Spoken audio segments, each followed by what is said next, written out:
देश के 12 राज्यों में एसआईआर का काम जारी है। 12 स्टेट में अब तक 63% से ज्यादा फॉर्म जमा हो चुके हैं। यूपी में अब तक 6.40 करोड़ से ज्यादा फॉर्म जमा हो गए हैं, जिसमें पिछले 24 घंटे में 1.14 करोड़ फॉर्म सबमिट किए जा चुके हैं। वहीं बंगाल की बात करें तो 6 करोड़ से ज्यादा फॉर्म डिजिटलाइज हो चुके हैं। इन्हें आयोग ने अपलोड भी कर दिया है। यूपी में चल रहे एसआईआर में 6 जिलों की तस्वीर आपको दिखाती हूं, किस तरीके से एसआईआर का काम चल रहा है। लखनऊ, वाराणसी, नोएडा, मुजफ्फरनगर, मुरादाबाद, अलीगढ़, जहां तेजी से एसआईआर जमा कराने का काम चल रहा है। भरे हुए फॉर्म 4 दिसंबर तक जमा हो सकेंगे और 9 दिसंबर को इन सभी राज्यों की वोटर लिस्ट यानी कि जो ड्राफ्ट है पहला, वो सामने आ जाएगा। तो यूपी से लेकर बंगाल तक इस वक्त एसआईआर का काम चल रहा है। यूपी में चल रहे एसआईआर प्रोसेस की पूरी डिटेल आपको बताऊंगी, लेकिन उससे पहले एसआईआर पर पश्चिम बंगाल से आ रही बड़ी खबर आपको बता देती हूं।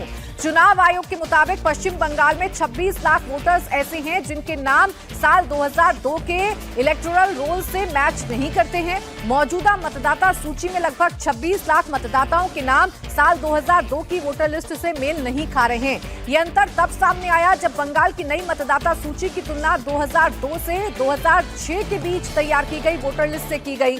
अब सवाल यह है कि इन 26 लाख वोटर्स का क्या होगा। नियम के हिसाब से पुराने रिकॉर्ड से नाम न मिलने का ये मतलब नहीं है कि मतदाता सूची से तुरंत उनके नाम हटा दिए जाएंगे। जिनका डेटा मैच नहीं हो रहा है उनका डॉक्यूमेंट बेस्ड वेरिफिकेशन किया जाएगा और इसका ध्यान रखा जाएगा कि कोई भी योग्य मतदाता बिना पूरी जांच के सूची से बाहर आ जाए। लेकिन 26 लाख वोटर्स ऐसे हैं जिनका 2002 के इलेक्टोरल रोल में कोई जिक्र नहीं मिलता है। ओंकार सरकार मेरे सहयोगी इस वक्त जुड़ गए। ओंकार, डिटेल बताइए, अब क्या होगा इन 26 लाख वोटर्स का? देखिए प्राची, सबसे पहले ये कहना चाहूंगा कि आप संख्या में अगर देखें तो पश्चिम बंगाल में टोटल वोटर अभी तक है 7,66,000 लाख और 38,000 के से कुछ ज्यादा। इनमें से देखा जा रहा है कि अभी तक जो डिजिटाइजेशन का काम है वो 6 करोड़ 1 लाख के आसपास हो चुका है। अभी जो संख्या बाहर निकल के आ रही है, यानी कि 26 लाख लोग जिनका नाम 2002 साल के लिस्ट से मैच नहीं खा रहा है।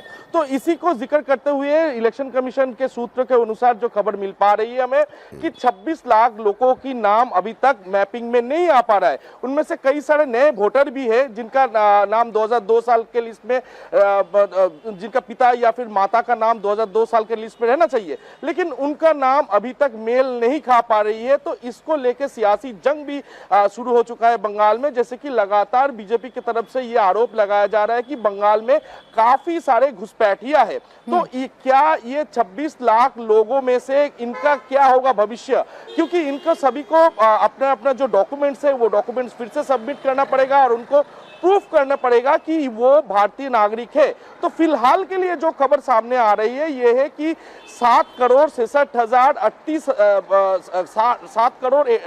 66 लाख और 38,000 जो टोटल कुल मतदाता है, इनमें से 26 लाख लोगों का नाम मैपिंग में मैच नहीं खा पा रही है। तो इसी जगह को सामने रखते हुए बीजेपी इस वक्त तृणमूल कांग्रेस के ऊपर हमलावर है, क्योंकि ये जो 26 लाख वोटर है, ये वोटर कहां से आया, कब आया, कैसे आया, यही सवाल लगातार बीजेपी की तरफ से उठाया जा रहा है। ठीक है, बीजेपी इस मुद्दे को उठा रही है, लेकिन ये बता देना भी बहुत जरूरी है अपने दर्शकों को कि 26 लाख वोटर्स का अगर कोई जिक्र 2002 की वोटर लिस्ट में नहीं मिल रहा है तो इसका मतलब नहीं कि उनका नाम तुरंत हटा दिया जाएगा। बाकायदा वेरिफिकेशन होगी, डॉक्यूमेंट बेस्ड वेरिफिकेशन की जाएगी। शुक्रिया आपका ओंकार तमाम जानकारी के लिए।